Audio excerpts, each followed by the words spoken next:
Hello, Ram Ram, सत श्री अकाल और दिल से सलाम। मैं राइडर प्रधान आपका स्वागत करता हूं अपने यूट्यूब चैनल में। तो दोस्तों, टाइटल से तो आप समझ ही गए होंगे कि ये वीडियो चितकुल के बारे में है।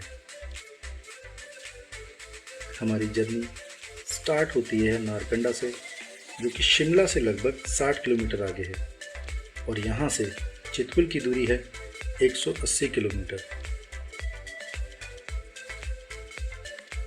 आसमान को चूमते हुए ऊंचे ऊंचे देवदार के पेड़, कल कल कल करके बहती हुई सतलज नदी और सूखे बंजर पहाड़।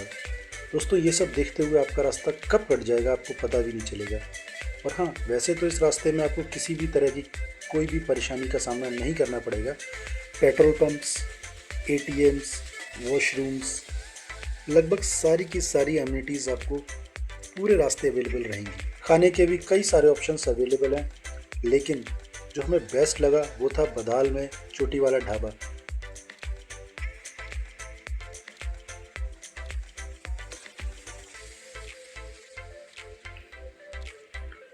दोस्तों, ये जो टनल आप देख रहे हैं ना, इसे किन्नौर गेट या गेटवे ऑफ किन्नौर भी कहा जाता है, क्योंकि यहाँ से किन्नौर शुरू हो जाता है और शुरुआत हो जाती है ख़तरनाक रास्ते और अति खूबसूरत नज़ारों की।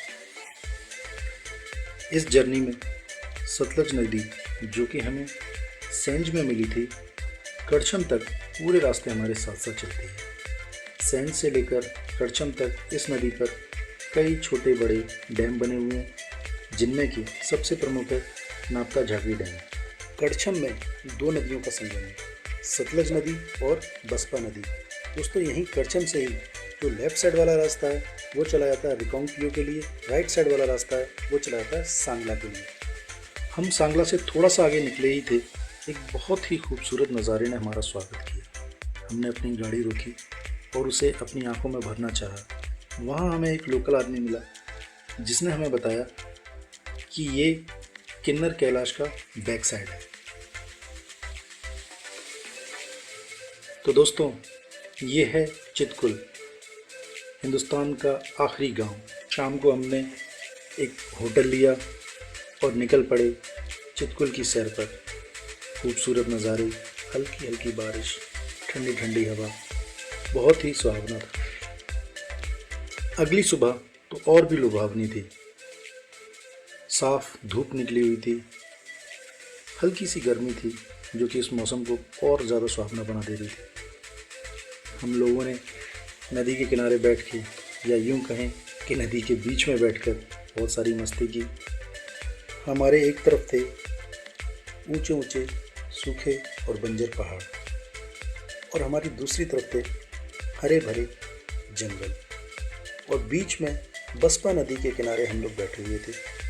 बहुत देर तक हम ऐसे बैठे रहे और आसपास के नज़ारों को अपनी आंखों में भरने की जितनी भी कोशिश हो सकती थी हमने की। हमारे एक साथी को मसल्स बनाने का मौका मिला, तो उसने वो भी बड़ी शौक से बनाई।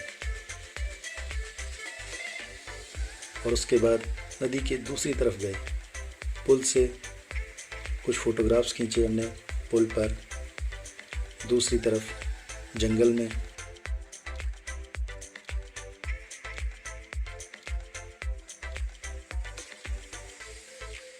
जहाँ के छोटे छोटे बच्चे खेल रहे थे, हमने उन बच्चों के साथ मस्ती की और हिंदुस्तान के आखिरी ढाबे पर खाना भी खाया। और उसी दिन चितकुल की कई सारी खूबसूरत यादों को समेटे हुए हम वापस निकल पड़े अपने घर की तरफ। यहाँ आकर हमने चितकुल के बारे में कई सारी ऐसी बातें जानी जो ना कि कहीं पढ़ने को मिलेंगी, ना कहीं सुनने को। लोकल मान्यताओं के अनुसार माना जाता है कि चितकुल भगवान बद्रीनाथ की ससुराल है। यहाँ सांगला से ही एक ट्रैक शुरू होता है रुपिन पास, जो कि आपको ले जाता है डायरेक्ट उत्तराखंड में। यूँ तो यह करने के लिए छोटे बड़े कई ट्रैक्स हैं।